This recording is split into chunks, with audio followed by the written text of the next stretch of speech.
Deep in the South American rainforest, young Indian men are preparing for a painful initiation ceremony.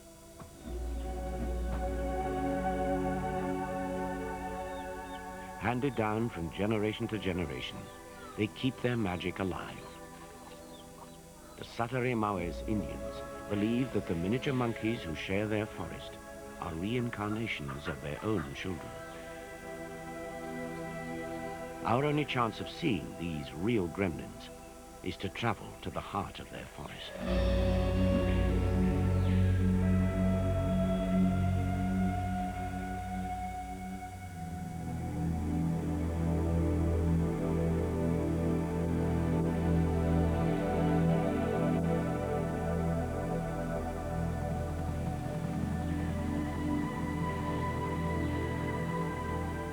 In September 1993, wildlife filmmaker Nick Gordon and scientist Mark van Roosmalen set out to explore the uncharted forest to the east and west of the Abacaxi River in Brazil.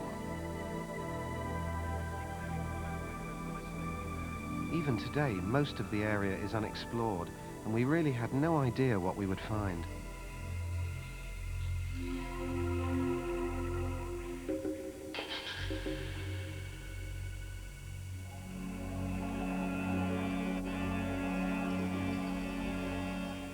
We wanted to search the forest area south of the Amazon River, where the Sataremaues Indians live. Somewhere in there with them was the smallest family of monkeys in the world, the marmosets. And more than anything, we wanted to see the most unusual of them, the tiny golden-white tassel-eared marmoset. Their quest was to confirm that 3 different species of marmoset existed in the region. The seemingly unbroken forest is in fact divided by a vast system of rivers and creeks. And for the creatures who cannot swim, that means isolation.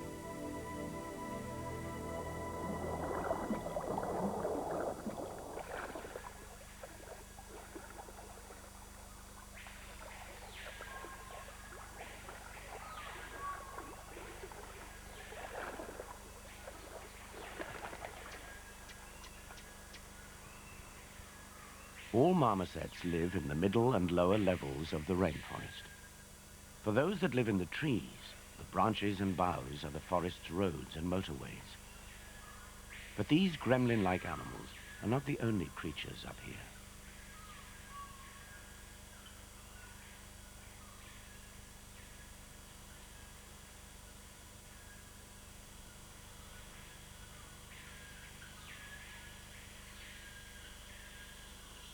It's late afternoon, and these golden white tassel-ear marmosets are looking for a place to pass the night. This hole is already taken by a kinkajou, a creature of the dark.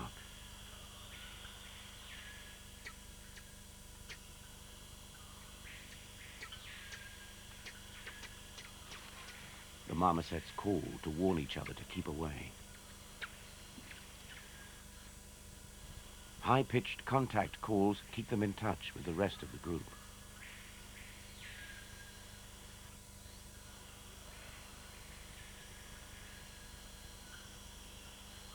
This female is heavily pregnant and having difficulty getting about.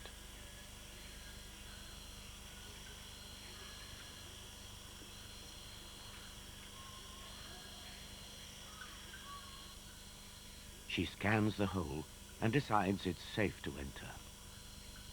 Tonight, she must be especially careful in choosing the place where she will give birth.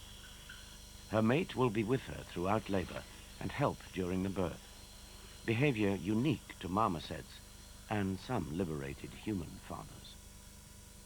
He settles down immediately, but she is restless and in pain.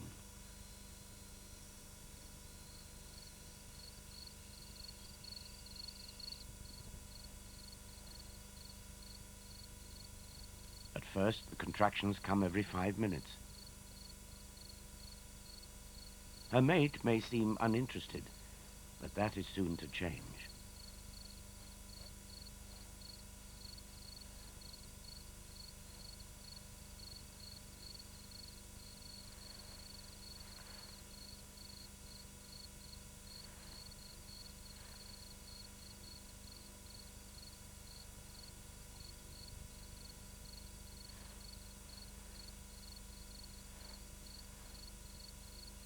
After about 40 minutes, the contractions come quickly, every few seconds.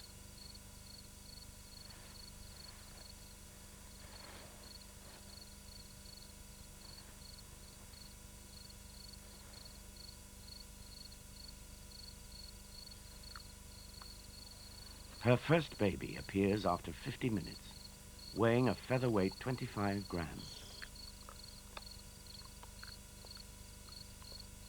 At this stage, she is especially vulnerable. Marmosets normally give birth to twins, and in this confined place, she would be an easy catch for a nocturnal predator.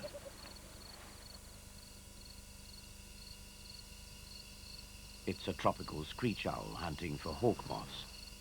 No threat to the gremlins.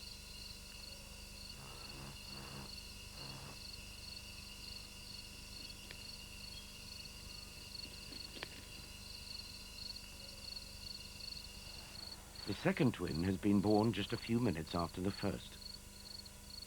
At birth, the twins represent nearly 20% of the female's body weight, the equivalent to a human mother giving birth to two 15-pound babies. The male's behavior is instinctive. While the female cleans her babies, it is the male's job to act as midwife and cut the umbilical cords by chewing them off.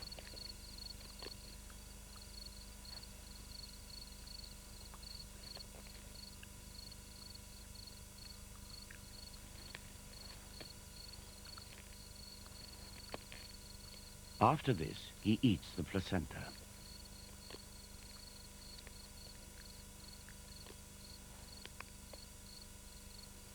This behavior is unknown among other primates, as is his role in family affairs from this moment on.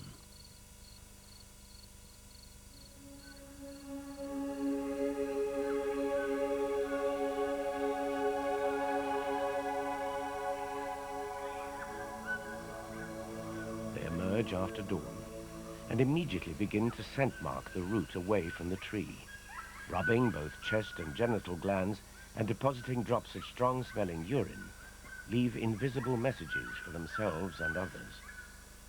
It's also how they recognize their mates and mark out routes through the forest.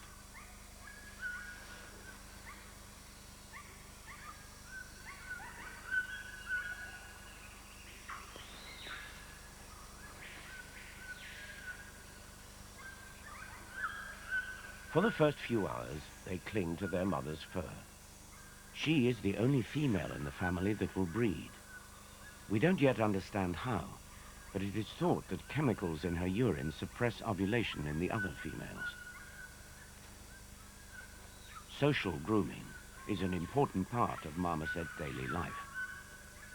It helps to strengthen the bond between them. But, like any father, the male is not attending her for social reasons. He is simply desperate to get his hands on his babies. She is not ready to part with them yet. And if he pushes his luck, she'll let him know, with her teeth.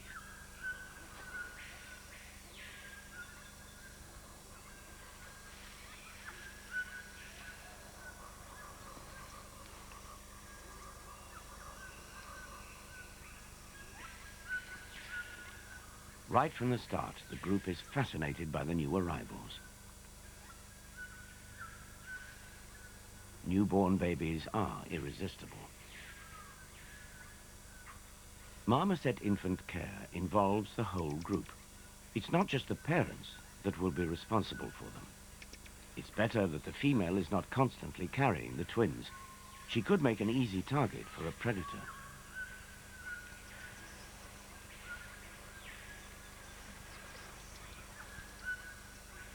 Eventually, he's allowed to take and hold the baby in the time-honored primate fashion, the same way we do.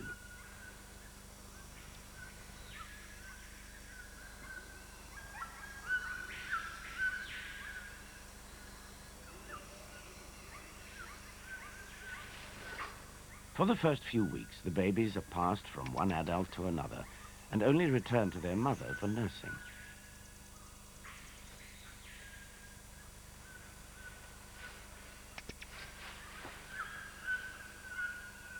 For some of the younger members of the group, the instinct to help care for the new arrivals overrides the reality.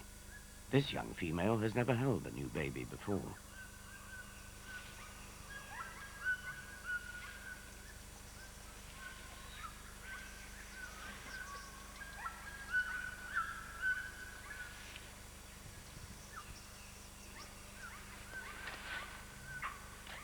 The infant uses the one reflex it is born with, the ability to cling on no matter what.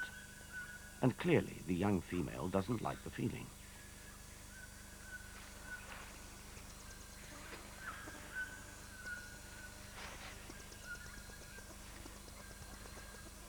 Nipping and pulling won't make it let go, but cries of distress bring in the parents, who take it off her.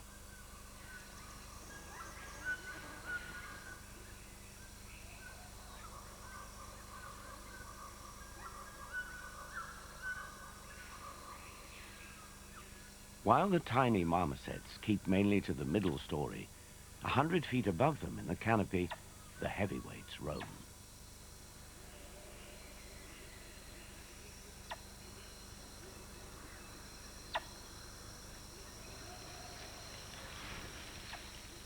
An adult woolly monkey male may weigh up to 14 kilos, nearly 40 times the weight of a marmoset.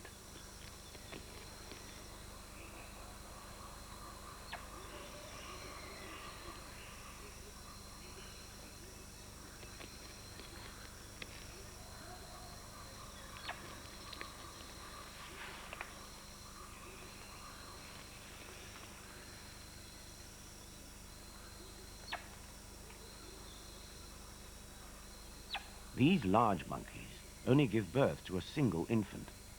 This one is about 24 hours old. Unlike the marmosets who join forces to rear their babies, the woolly baby relies only on its mother for up to 2 years, although the male may eventually carry the baby around. The woolly male is interested, but she won't let him take it away from her.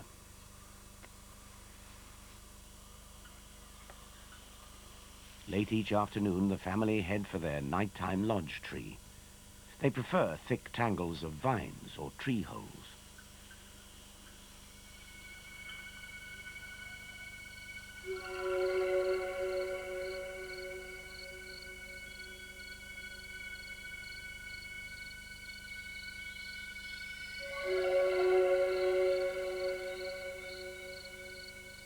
As all the creatures of the day settle down for the night, those of the dark emerge, and some of them are hunters.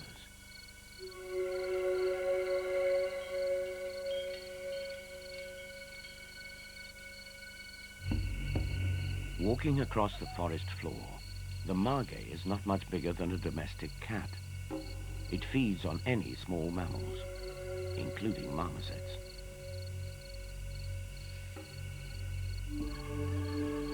Of all the cats, it is the most agile climber, and senses for hearing and smelling are highly developed.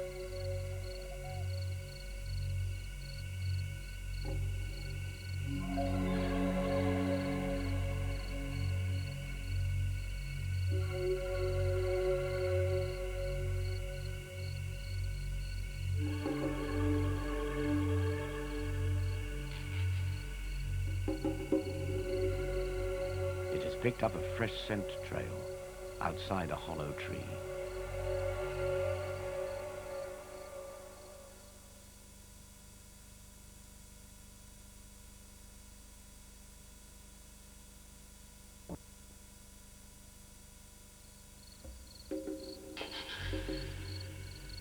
The scent trail has led the margay to one of the marmoset's regular nest holes. But no one's at home here tonight. Margays rarely go hungry. The creatures they hunt rely upon camouflage to avoid being seen.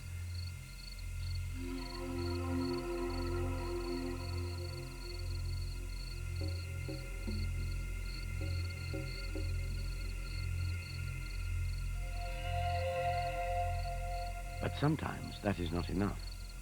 The margay's night vision is extremely well developed. The eyes mark her prey.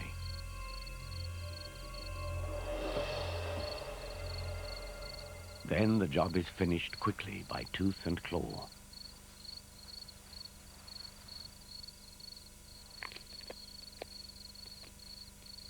The gremlins are safe in another of their nest holes.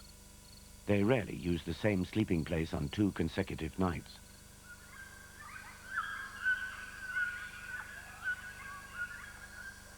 Shortly after dawn, they are already on the move. They are hungry and heading towards a fruiting tree. Apart from fruit, they are particularly fond of insects and are constantly on the lookout for them. Their method is to scan the leaves carefully, spot the prey, and pounce.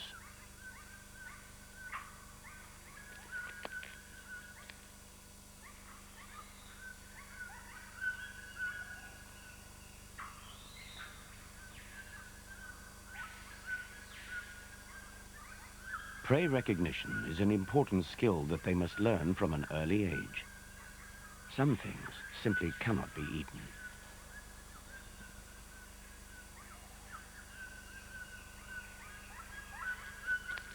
The twins grow rapidly, and within just 8 weeks, they will be weaned and rarely carried by the older ones. Until then, as well as carrying them about, the adults share food with them, especially insects. Encouraging independence isn't always easy. Sometimes, when push comes to shove, a little persuasion is necessary.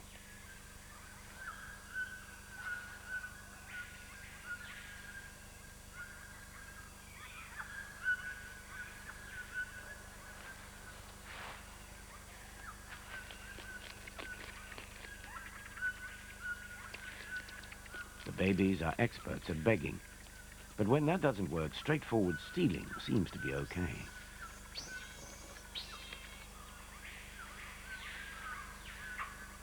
Juicy grasshoppers are a favorite food.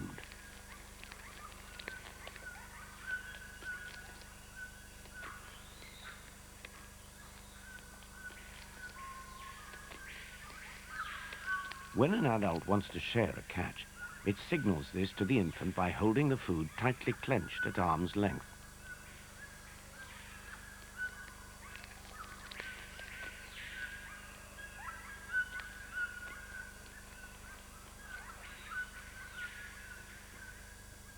The survival of everyone who lives here depends upon their ability to make a living.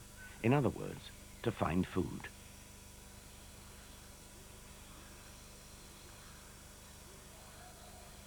Toucans have evolved a beak of enormous proportions that allows them to get at fruits that a smaller beak simply couldn't reach.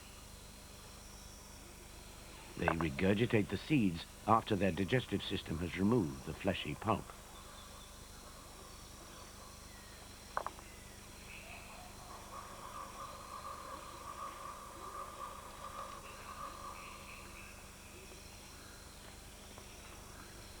The marmosets love these guarana fruits too, but they don't swallow the seed. Using their needle-sharp teeth, they just chew the pulp off.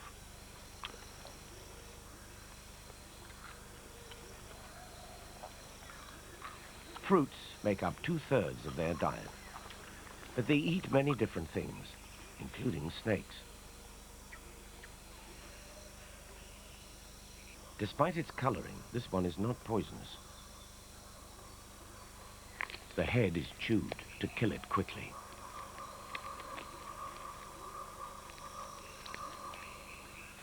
The youngsters rely upon the older ones for live prey until they are about 1 year old, and the sound of something being chewed or crunched is enough to trigger their begging screams. It may be big enough for two, but possession is 9/10 of the law here, so a tug of war develops.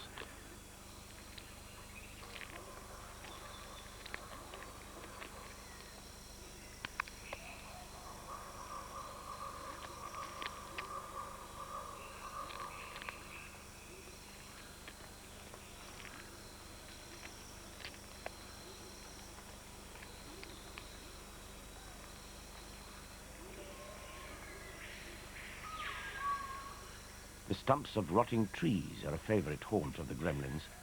Decomposing wood is the perfect place to find centipedes and the giant grubs of beetles.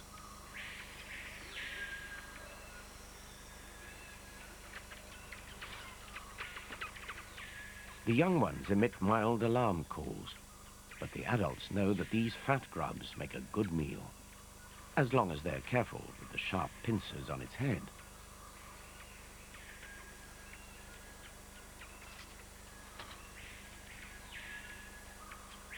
The trick is, once again, to bite the head and disarm it.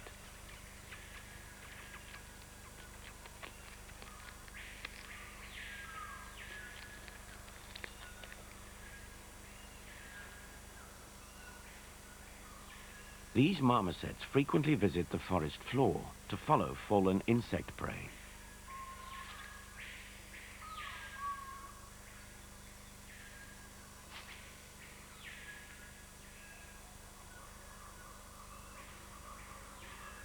The leaf litter is a hidden world, and the gremlins know just how to exploit it.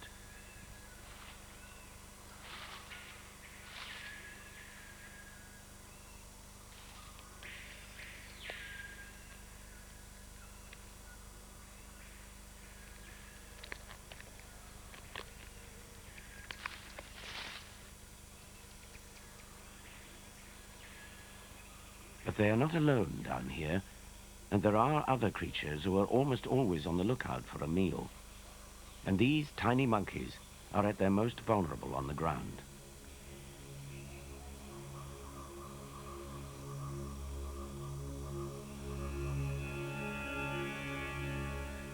Perfectly camouflaged among the fallen leaves, a silent hunter is on the move.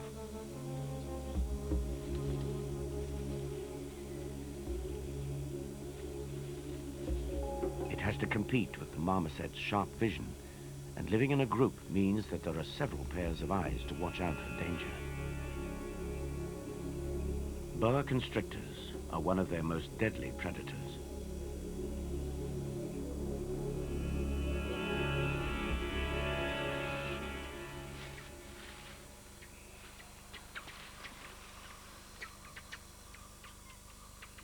It's not venomous. It kills swiftly by constriction.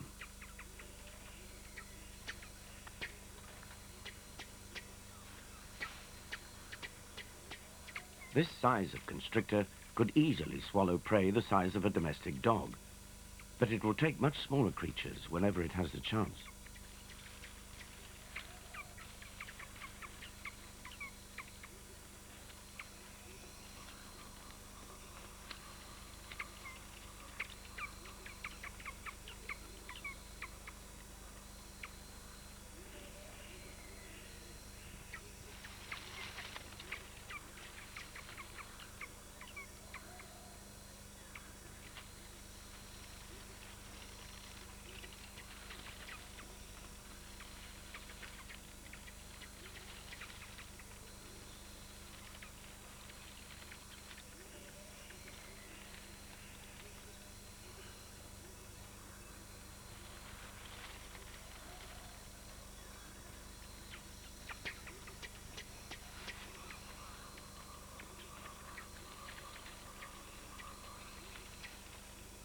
The boa will take 3 or 4 days to digest it.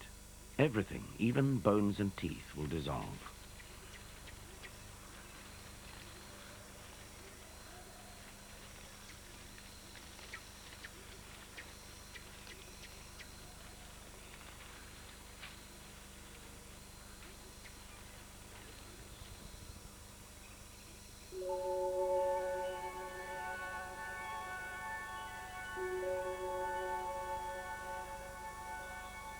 Here, tree saps come in different colors and with different flavors.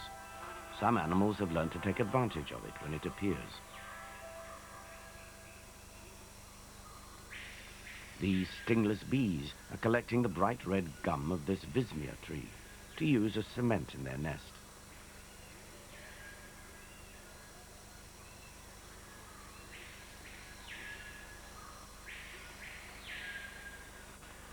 They carry the cargo on their hind legs. You're obviously the bee's knees with fluorescent pop socks in this forest. Sap normally appears when the tree's bark has been damaged. It's a resin that helps heal wounds by sealing them. It may contain important minerals and even proteins, and not surprisingly, there are creatures here that like to feed on it.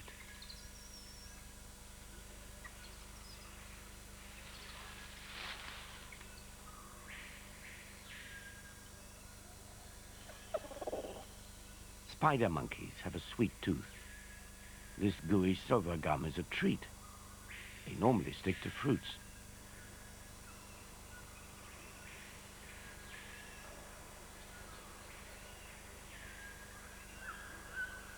Accidental damage, such as a falling branch hitting another tree, will start the sap flowing. But some trees bear the scars of willful damage, deep holes gouged into their trunks. No other monkeys in the world are as specialized for this type of feeding as the marmosets. They have regular gouging sites and mark their ownership of a tree by scenting the holes with their strong-smelling urine.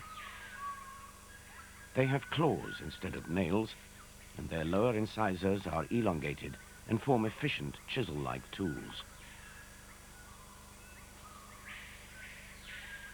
From about 6 weeks old, the infants learn to lick up the gum from holes created by the older ones, and in only a few more weeks, they will be able to gouge holes for themselves.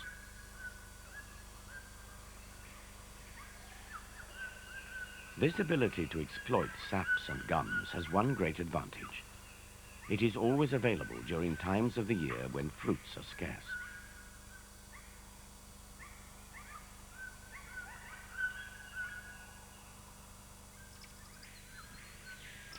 At this time of year, other fruit eaters are also dependent on saps and gums. Close relatives of the marmosets, the tamarins, cannot gouge wood. They lack the highly adapted teeth. But several of them have found ways to obtain the resins. The ingenuity of plants and animals knows no bounds here. One type of tree, the parkia, hints at the complexity of this forest. Thousands of seed pods hang in the canopy. To prevent the seeds falling to the floor before some animal has had a chance to disperse them, the parkia tree has evolved the perfect solution: glue.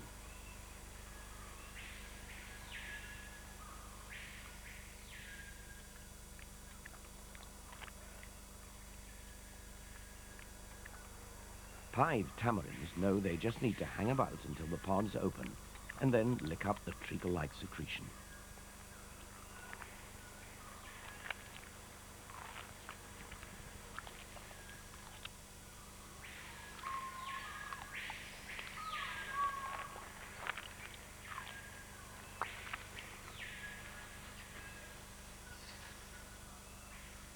The gum will hold the seeds in place for another 3 weeks. Even the largest monkeys, the woolies, cannot resist parkia gum. But they do the tree a big favor in return for the meal by swallowing the seeds whole and later pass them out unharmed far away from the parent tree.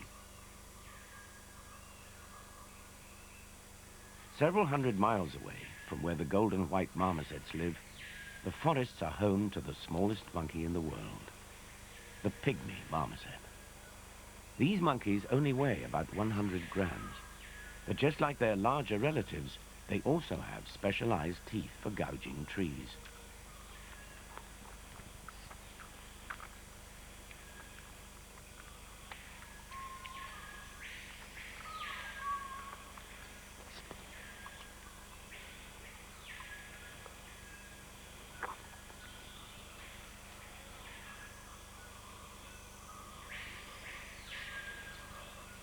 And even here, another tamarin has found a way to get at the gun. Spix's black-mantled tamarin waits in the wings until its tiny relatives have had their fill, then moves in for a free meal.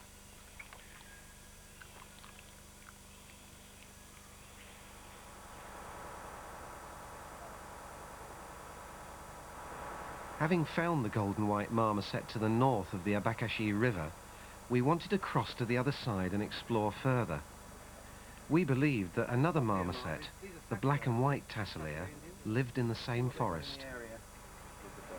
Okay.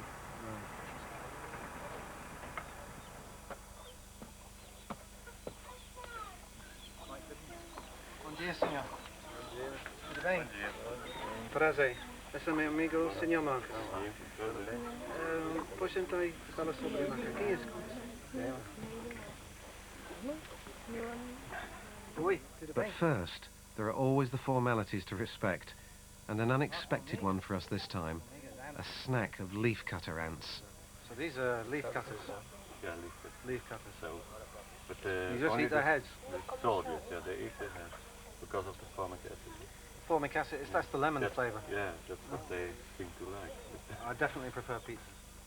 As we began to question the Satare Maue's man, at first we were confused.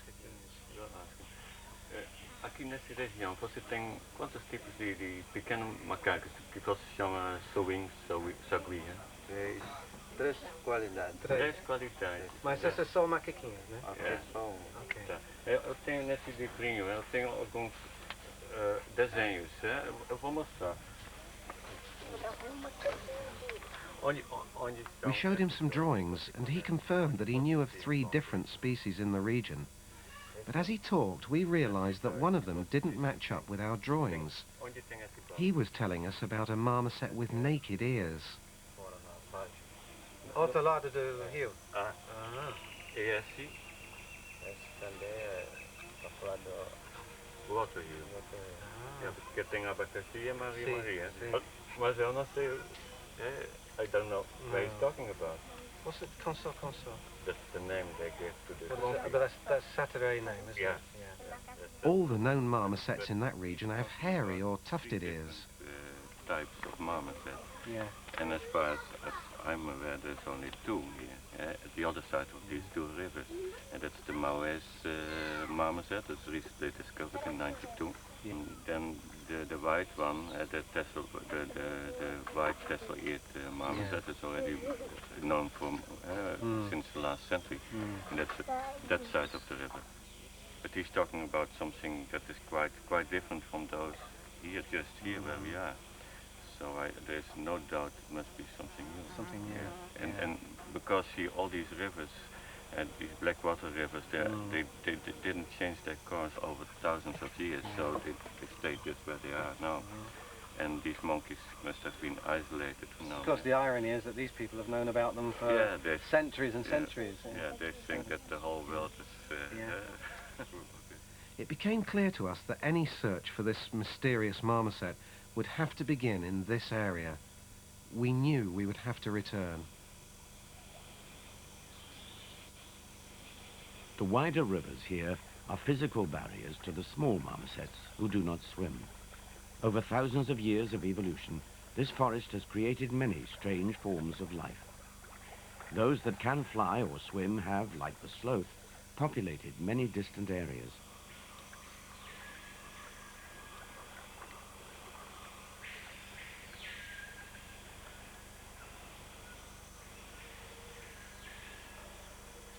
Nick and Mark did find the black and white marmoset living in the east of the Satare Maues territory, and although cut off by the Maues River from their white relatives, their lifestyle and behavior is identical.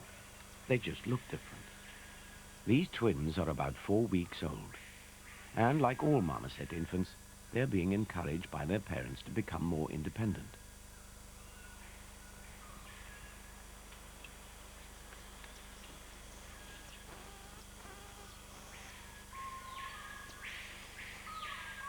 They do not swim, but they do need water to drink.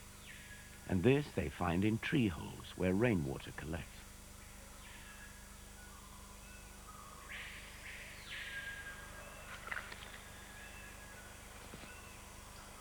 One major advantage of living in the lower levels of the forest is that it avoids competing with the other primates who feed higher up in the trees.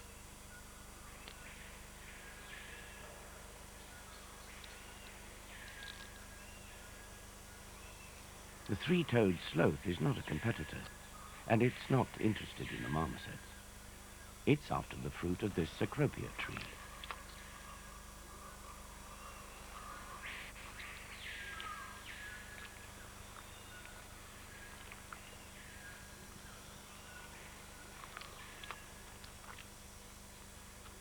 As the marmoset family move about, they keep in touch using high-pitched contact calls.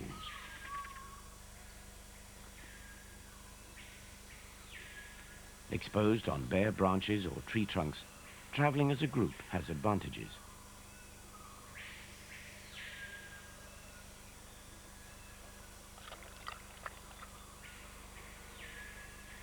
With many pairs of eyes looking out for danger, they stand a better chance of survival, especially when they take added risks, like searching for prey on the ground.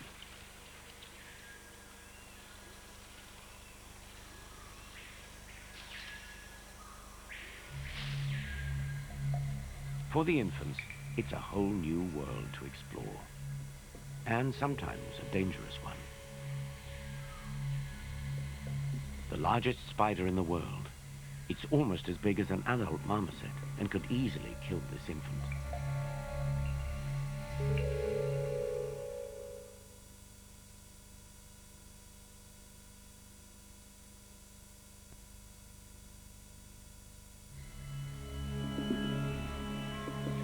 The giant tarantula is a formidable predator.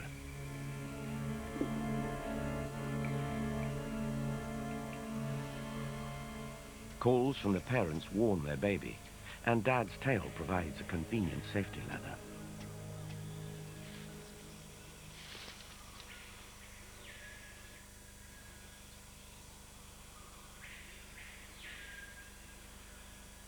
All marmoset families are close-knit units.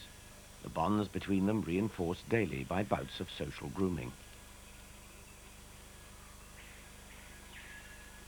While the black and white marmoset babies are still fully dependent on the adults, the golden white tassel ear infants are almost fully weaned. Nick and Mark return to the Abacaxi River to follow their progress. At 9 weeks, the youngsters are simply too big to carry about, although their mother still nurses them from time to time.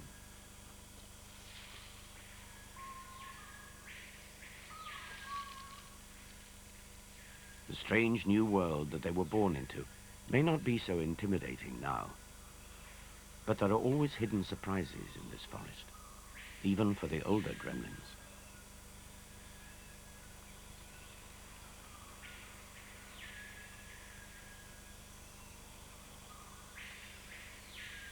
Scolopendra is a huge centipede with 20 pairs of legs and jaws that are not only powerful but highly venomous. The sight of it would put most potential predators off, but not the gremlins. After just a few bites, it's on its last legs.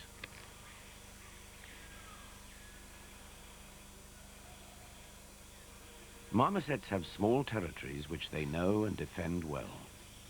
Regular scent marking declares their ownership of an area. And if another group come too close, these normally placid animals can turn into vicious killers.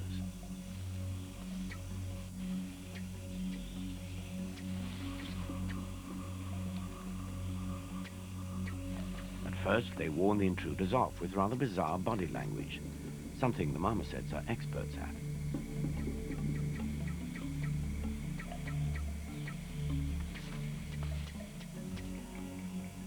Harsh, aggressive calls, tail thrashing, and even pulling faces are all designed to avoid physical contact.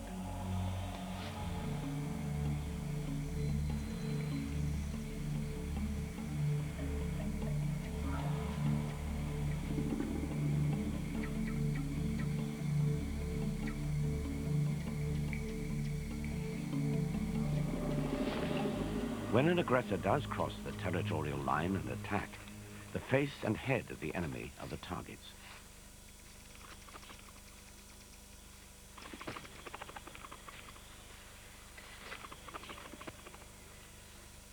needle-sharp, chisel-like teeth can inflict terrible wounds, and on rare occasions, fatal ones.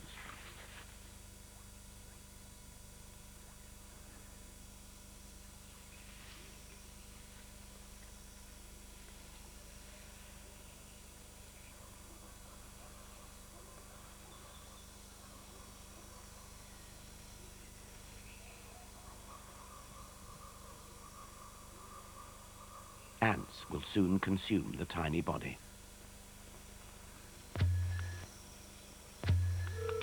Nick and Mark have returned to the forests of the Satare Mawes Indians on the other side of the river to follow the trail of the mysterious marmoset with naked ears. Their arrival coincides with what must be one of the most painful initiation ceremonies practiced today, the dance of the Tukandera. These are Tukandera ants, and not only do they possess large biting pincers, in their tail is an extremely painful sting.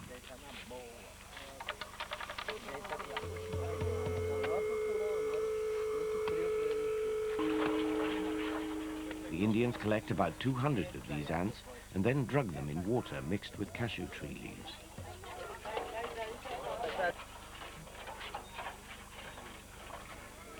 The ants are stupefied and appear dead, and remain so for about half an hour, while they are weaved one by one into a glove made from palm leaves.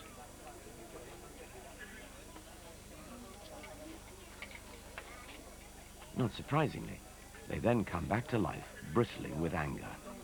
It's not the ants' pincers that matter, it's the powerful stings in their tails. The glove is now lined with them.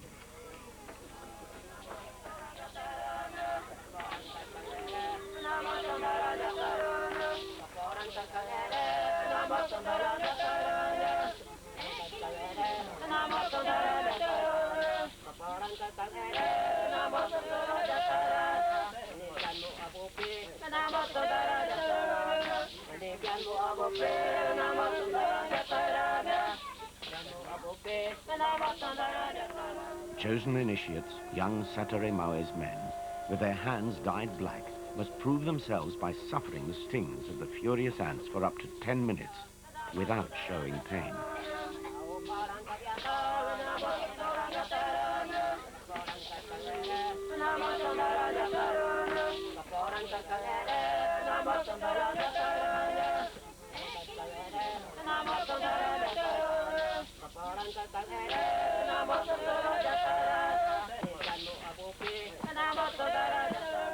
The result of their bravery, always, is excruciating agony for days and grossly swollen hands. Nick and Mark realized the Indians held the key to the whereabouts of the mysterious gremlin. We knew the Satare Mawes kept marmosets as pets, but what we stumbled across that afternoon was a huge surprise. Black tail. Wait, come on. Naked ears. Yeah, the naked ears. The triangular patch on the nose. I've never had seen A little black nose. any marmoset. And the head stripe. So maybe a new species. No, definitely. Definitely. We must find out where he got it from and see if we can find a group, the group he saw in the forest. Ow! Well, he can certainly gouge wood, I'm sure, with those teeth. There we go. So back to the... It's the Satare Mawes women and children who like to keep the gremlins as pets. They wear them in their hair, where the tiny monkeys spend hours eating hair lice and nits.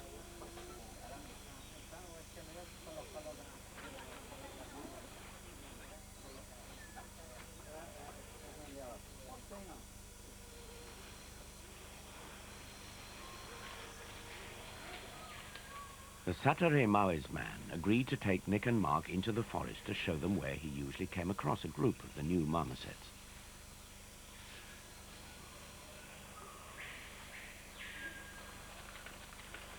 I can hear them, Mark. Marmosets have small territories and are faithful to them. It wasn't long before they heard the familiar high-pitched contact calls of a group. The gremlins' calls are cryptic, even bird-like at times. And this, with their tiny size, makes it difficult to pinpoint their position in the maze of branches and leaves. be feeding him, okay. Yeah, so it's quite Encontrei high forest. os macaquinhos aqui.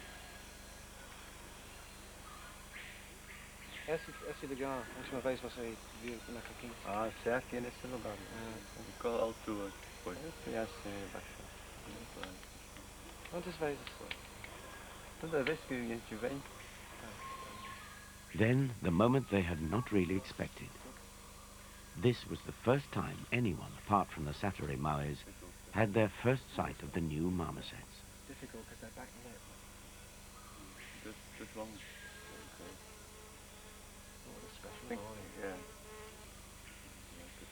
All these marmosets, they really like to settle in the... I think it's an Inga tree they are gouging out. Yeah.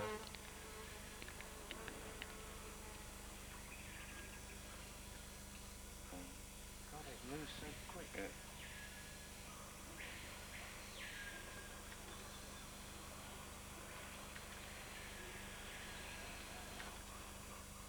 They take the seeds as well, or not? No, the pulp, huh? To put Yeah. they would eat. There's At least all the marmosets do, but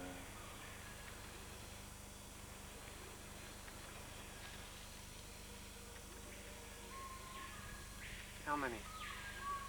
For Nick and Mark, the greatest prize was still to come. they're gonna gouge the tree maybe there, yeah. Look, Mark, they're going into a tree hole.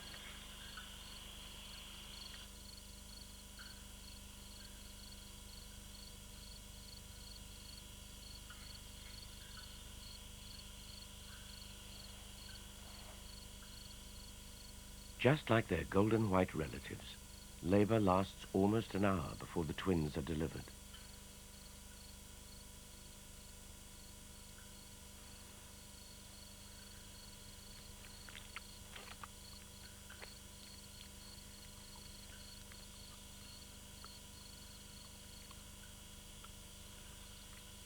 The baby's head, no bigger than its mother's hand.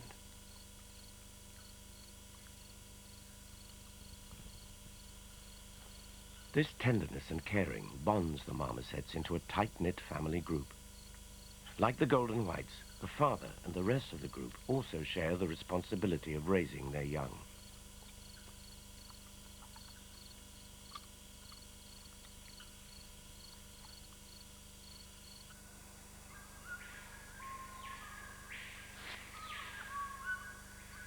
Within 12 weeks, the babies will be almost totally independent, and the breeding female should be pregnant again by then.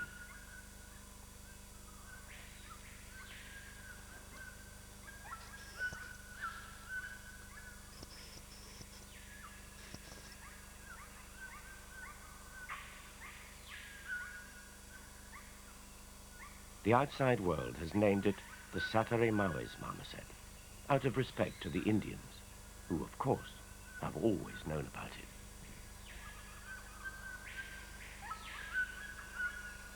The Satare Maoris tell a fairy tale to their children. It's about an old man who cast a magic spell on them if they were disobedient. He told them that after they died, they would return to their forest as the tiny gremlins and live forever up in the trees. There is no doubt that this place still has many secrets to yield, and for now, the marmoset is safe here, a remarkable family of miniature monkeys, like all of the gremlins in this forest.